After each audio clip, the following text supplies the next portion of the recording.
Hello and welcome to the B&B podcast. I'm Stephanie Petrella, the editor-in-chief of B&B Russia and Ukraine, and I'm here today with Chris Miller, the director of FPRI's Eurasia program, and John Hillman, director of the Reconnecting Asia program at the Center for Strategic and International Studies.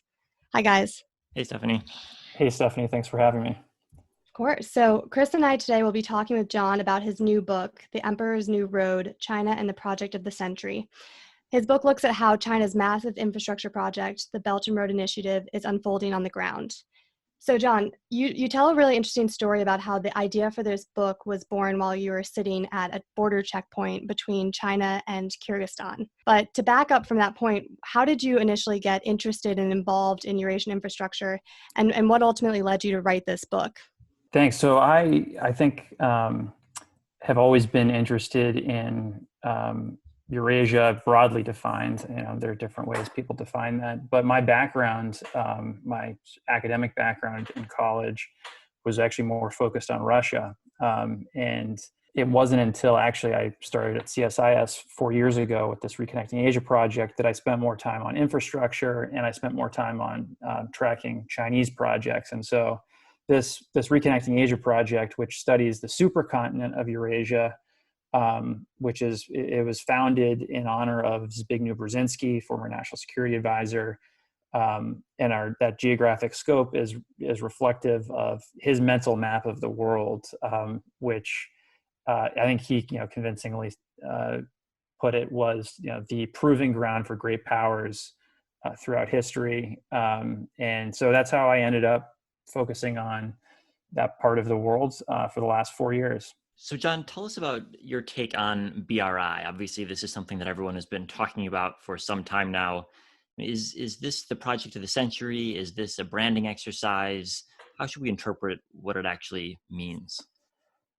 Yeah, so I think one of the lessons that I learned at some point in my Belt and Road education after going, to Belt and Road conferences in China and then monitoring projects in different countries participating in the Belt and Road, is that this is something that was vaguely defined to begin with, and then different interest groups defined it to kind of fit their own agendas. And so the Belt and Road did become a brand in many respects and was applied to things that to me have little to do with connectivity, which is at the heart of the Belt and Road. So things like art exhibits in China or a marathon in Serbia.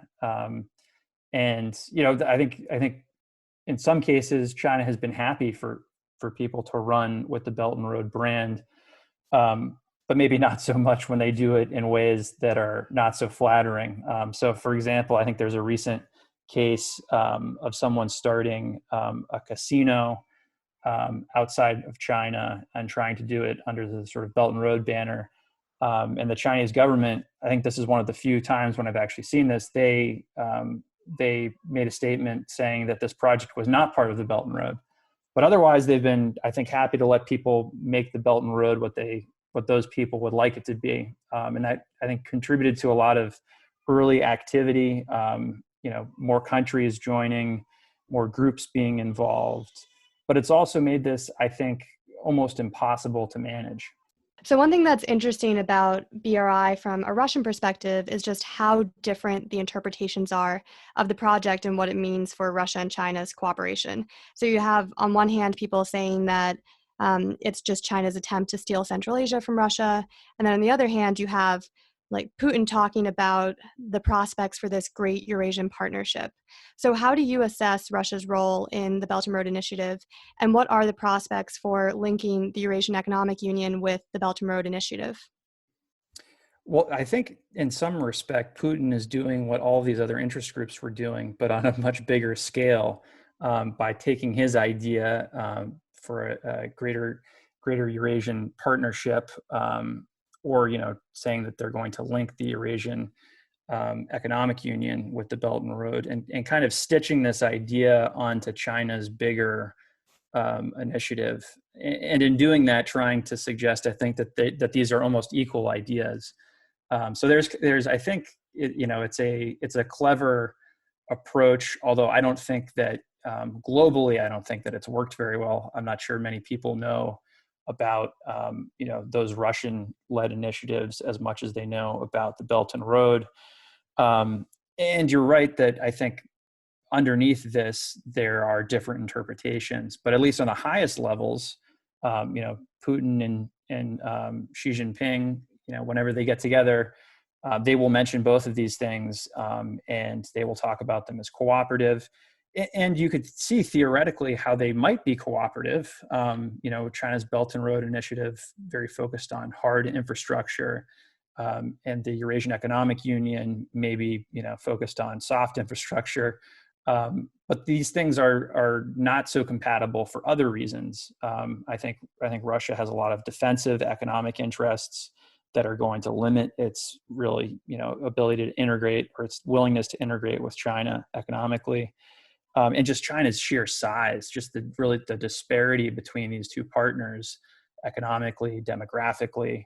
I think you can talk about it being a partnership, but it would be a partnership of unequals. So to what extent should we expect the Belt and Road Initiative to alter global trade patterns? We hear about China-Europe rail that crosses Eurasia. We also hear about the Polar Silk Road, which intersects Russian waters in the Arctic. How real is this potential shift to global trade? And if it materializes, what does it mean for Russia?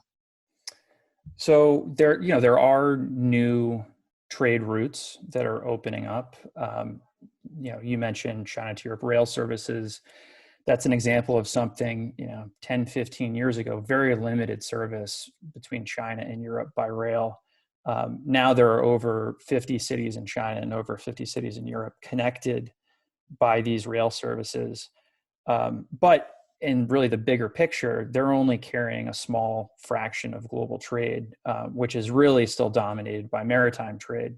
And so, as compelling as the idea is that, or as enticing as it is that the Silk Roads are returning, they're not in an economic sense.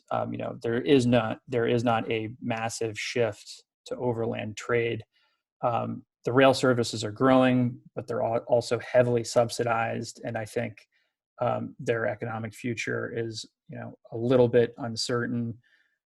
You mentioned the Arctic sea route. I think there's interest in using that, certainly, but I think that the even bigger interest in the Arctic is getting things out of the Arctic, getting energy out of the Arctic rather than getting things through the Arctic. And so I think these routes are going to be really meaningful for places that are at hubs, so places on the border. If you're talking about land routes where these where goods are maybe being transferred, but I don't see them as really game changing in terms of broader flows of global trade. So one thing that is really great about the book is that you actually tell these stories about visiting the various infrastructure projects and what it's like on the ground. And one of the stories that obviously really stood out to me was the story about you getting detained at the Russian border when you went to check out the bridge crossing between Russia and China. What was that like? So you guys are going to make me relive that a little bit. I think so in retrospect, maybe I was naive to think that there wouldn't be any issues, but I've seen so many projects in so many places that there really usually aren't any issues. And people are usually, if anything, a little bit surprised and kind of like flattered that you would make the trek to see their project. But that was not the reaction that I got. And to me, it was a really interesting experience because, I went to look at this bridge that's being built to connect Russia and China, and got two very different reactions on different sides of the bridge. And so on the Chinese side, I did get that sort of more surprised, amused, but very receptive, welcoming. On the Russian side, there was, a group of border guards that took the opportunity. Maybe this is the most exciting thing that's happened there in the months beforehand, but took the opportunity to spend most of the day with me and ask me lots of questions about what I was doing, because for them this was a strategic project.